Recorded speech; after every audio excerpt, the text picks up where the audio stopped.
And here's a case in point as to what Brady can do in a different system versus what freedom or lack thereof he had with the New England Patriots. Bruce Arians has recently said that, and obviously Arians, Brady's new coach in Tampa Bay, Arians has said that Brady was adamant about adding Rob Gronkowski. Now, look, I'm always viewing these quotes through that very skeptical eye that I have as to whether or not there was tampering going on and whether or not they were talking to Gronk when they shouldn't have been. And there's already been some flashes to make us think that there was tampering both as to Brady and as to Gronk. But Arians said that as to the prospect and the ultimate reality of adding Rob Gronkowski to the team, it was really Tom. Tom brought it up to me, and I didn't even think it was a possibility that Gronkowski wanted to come back. Brady was adamant about, he really wants to play. He'd love to play with us. So GM Jason Light got the ball rolling with the Patriots. Conversation was there. He's working out. He's in great shape. He's ready to go. So we're looking forward to getting on the practice field. And look, I'm trying to picture what it would be like for Tom Brady to go to Bill Belichick's office and be adamant about adding anyone to the team and what Belichick would say to him. He would say, Tom, that's our area, not yours. You play, we coach, do your job, possibly with the Bill Parcells expletive included, right? Well, yes. I mean, not to like, he's going to listen to Tom. I do. I mean, I wouldn't be shocked if Tom got in his ear last year a little bit about the Antonio Brown situation and tried to help fester that along a little bit.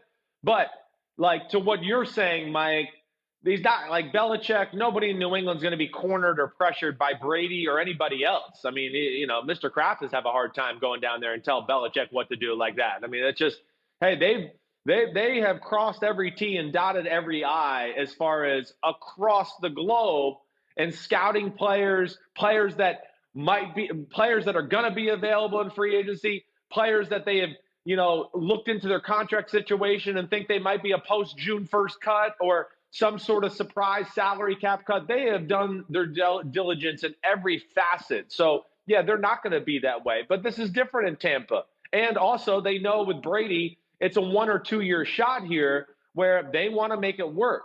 And Brady's going to be able to teach them some things down there where, again, like we've talked about a little, Mike, where when he gets Gronk in the building and shows Tampa, some of the schematical things New England was doing all these years, and then some of the schemes they were doing within it, I would be shocked. I bet you Byron Leftwich and Bruce Arians are going to sit there and go, damn, this is how you guys coach this? This is what you did? And that's what's scary because this offense is creative already. And then when you add a few wrinkles in like that, you go, whoa, that could be special. I love Bruce Arians, but the more I look at this quote, I'm sorry, Bruce. He's making it look like it was all Tom that talked to Rob Gronkowski. I mean, again, this is throwing dirt on the tampering trail. Hey, we didn't do it. We didn't talk to him.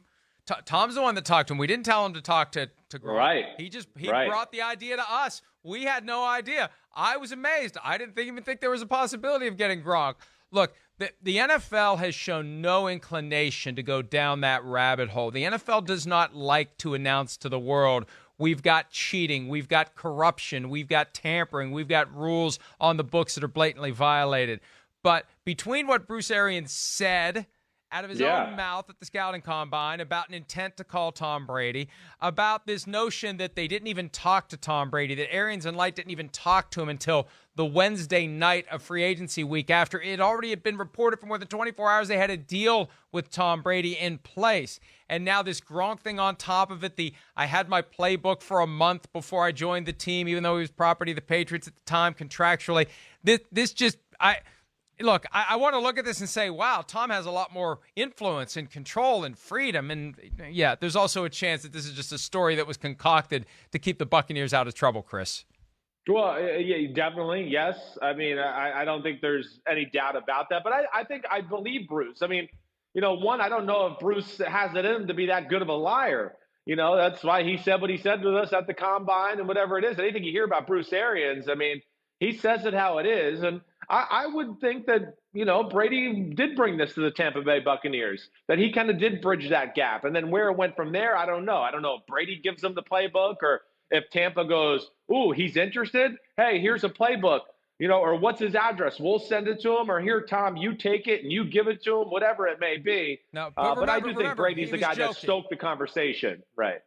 He was joking about getting the playbook. Oh, yeah, I'm yeah, still sure, searching for the punchline. But yeah, it was a joke. right. Sure, Joke. sure. All right. Why should people let's read take your book, Gronk? Hi, I'm Mike Tirico, and thanks for watching. Make sure to hit subscribe for the latest news and highlights from NBC Sports.